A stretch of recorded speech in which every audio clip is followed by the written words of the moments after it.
Hi everybody, I'm Bree the Plant Lady checking in with another April tour from my gardens here in central North Carolina Zone 8. As you can see, the larkspur is starting and well, though everything is still in bud, the cottage gardens are definitely up and running. I was worried that they wouldn't be in bloom for the open garden on Saturday, May 9th. And now I'm like, oh no, slow down. I don't want you to be bloomed out before the open garden. I tell you, gardening keeps you humble. You will never, ever have it all together. Every year is different and you're never, ever gonna stop learning. So I'm excited to show you how all of the gardens at the Blue House are looking today. And I definitely will continue to post updates as more of the cottage garden plants start to bloom. Well, here under the coppiced sycamore, you can see that's grown a lot in a week's time. So excited by that. Everything here is doing great. You can see the larkspur, which is really such an extraordinary plant. You know, we don't do well with delphinium in this climate, but larkspur is so reliable. The silene, which actually is now Lychnis, is about to bloom. That's really going to make a big impact when that's flowering. We've got bachelor buttons that are starting, and then of course poppies that are in bud, just not quite open. Also have lots of summer stuff going on, so tons of zinnias, which I need to transplant. Some of these, a million oaks or a million maple seedlings, like more maple seedlings than I've ever seen. A few people mentioned that they're having the same issue, and I didn't actually look up what's going on. I feel like the plants are like in emergency mode. They put out way more seed than usual. Maybe they're predicting that we're gonna have a really bad long drought. Garlic is doing really well. I'm really excited for garlic season. Garlic scapes should start pretty soon, and garlic scapes are really delicious if you've not had them. And as you can see, you know, the larkspur is open pollinated, so it does come in a wide variety of colors. I love the pink. Occasionally I get white. Sometimes I get pure blue. There's a lot of larkspur in here, so I'm hopeful that the colors are going to be just magnificent. I'm really excited to see what this looks like just a week from now. I spent some time weeding this side of the fence and actually did get a handful of summer things planted, including a bunch of trial bananas, which I'm really excited about. So I added 4 bananas to this border. In all honesty, I hope they're not hardy, and I just should in the fall dig them out because I don't need to keep making the same mistakes. And bananas, once they are established, are really difficult to dig out. They're really heavily rooted. But this border is looking a lot better than it had been. So you can see lots of poppies coming. All the grains that I sowed about a month and a half ago are doing well. Look, the buckwheat that I sowed just to fill in and prevent more chickweed from establishing, all of that is already in bloom. I'm thrilled with that. Just reminding myself of why I need to add more buckwheat to the borders. And look, carrots are starting to flower, which is very exciting. And well, of course, lots of larkspur, lots of zinnias. I'm very zinnia heavy this season with self-sowers. So I do plan on digging some of those up and actually have enough. I probably could dig some up to have available at the sale. Lots of California poppies. So I'm excited. I think this border is actually really going to be in good shape for the open garden. And then later on in the month when I'm hosting the celebration of life for David Tapio, you know, my aim is for this to be a backdrop for that event. So fingers crossed, everything keeps on growing. Well, here in this very dry property border, I just have to note that I have a lavender that hasn't died. This is one from North Creek.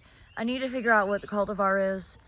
I planted it a few years ago with very low expectations, and it's still alive. And that's amazing because lavenders do not live very well here. Also pleased to see that Tajidi's Lemonii has perennialized again despite it being a cold winter. And I think this is like a threadleaf coreopsis, something that's, you know, this border I've struggled to get things established. So if that's going to be the thing that establishes here, then that is fine with me. This border is just really, really dry, mostly from tree roots, from this fantasy crepe myrtle, and then of course the water oak across the way, which has this glorious rose, which is understock. And it's doing so well. It's blooming where the deer can't get it. Where the deer eat it, it just gets completely eaten. This was not the rose that somebody who lived here before me planted this. And it's the real thing died. This is totally just understock growing. And you see it's planted here, but it grows, you know, it's woven all the way up into the tree. And this is the moment that I really love. Some years it's in bloom for open garden. It'll definitely be done by then. But I'm not a rose person. I don't like thorny plants, and I don't like plants that get black spot. But I appreciate that I do have a couple of roses, and I just don't do anything to them, and therefore I don't resent having them. And last week, I know I mentioned that the Deutzia was budded up heavily. It's not quite fully open, but it's coming. You can see it's nearly in full flower. And this is just a spectacular plant. Again, not one that you want to try and keep small. I think this is Deutzia scabra variegata, and it's mostly reverted to all green. I don't think that it's worth the effort to try and cut out the non-variegated sections. But I do love it for this moment in time when it's just this big cascading, you know, wall of beautiful white flowers that pollinators completely adore. Oh, that sun actually feels good right now because it's a little chilly out. I can't believe those words are coming out of my mouth because yesterday was so hot. So the wave doesn't look great, but it is what it is. You know, I planted a whole bunch of cool season vegetables, which have not grown at all because there's literally no moisture. And I've been running sprinklers, but look, it's just bone dry. I just can't keep it watered. I don't know what to do. I actually was thinking about maybe just filling this entire thing up with carex. Could probably do 6 or 7 different native species and let it be a carex border. The pink muley grasses that I transplanted do not look good. It's not enough light. So at some point I'm gonna have to figure something out. Of course, I've been saying that for several years and I have yet to figure anything out. So and then across the way, I'm not thrilled, but this bed doesn't look as bad as it could. And I did get some summer stuff put in. So I had the opportunity to go to Magnolia Plantation in Charleston, and they're having a plant sale this coming weekend, the 25th and 26th. And I got to go plant shopping ahead of time. And I bought all kinds of cool stuff, including that hibiscus acetolatus and different varieties of plectranthus, which I love because the deer don't eat. I got some different justicias and some really cool coleus. So obviously from this palette, you can see I'm gonna go with a burgundy theme in here this year. So I'm excited to have some summer stuff in to fill in some of the holes. There's a lot of spring stuff growing, and I think it will grow and flower. You can see that's all poppies, all poppies. It really is just a matter of trying to keep enough moisture in the bed to get things to start growing. I fertilized this bed. It didn't seem to make a difference. It's a water issue. Without hesitation, I think the lack of vigor that my gardens are experiencing are a direct result of not having rainfall. And, you know, it's hard to to go from being a really wet environment to suddenly being very dry because your plants aren't adjusted to that. And you can't just shift everything to be xeriscape because then it will start raining again and all of those plants will suffer. So yeah, it's a conundrum. There isn't two ways about it. The stuff that I planted last week is coming up, and along with it is nutsedge. At least it's not tiger lily, so not yet. But nutsedge is germinating. So, oh, yeah, that's what happens when you pick it. So, yeah, it's a never-ending battle, really. Isn't that the point of gardening? You're never finished. You're never satisfied. When I mentioned putting Carex through the entire wave, this is really the motivation. This is the Carex cherricansis. And it's just proven to be so resilient, tolerating this extreme dry, super dark condition under the live oak, that when I see this doing well enough with no irrigation at all, compared to that, which has been getting sprinkled on a daily basis, doing so poorly, I just think, okay, I've got to readjust what my goal for this bed is. And you know, I want it to go back to being the full sun border of wheat that it used to be, but it's just not, and I'm not willing to cut the trees down, so you know, that's just not going to be reality. Well, guess who's been Chelsea chopping? Not me, the deer herd. So I'm glad I didn't come through and do any pruning on my phlox because the deer have been doing it selectively for me on a daily basis. So that's all right. Last year it did eventually bloom. They don't touch Solomon seal, so that's a good alternative option. They don't mess with Carex. They don't really mess with Tricertus. They don't touch hellebores. They don't bother the sedum, even though I wish they would chomp on that a little bit. Blatilla, totally safe. They don't munch on that. They don't bother saxifrage.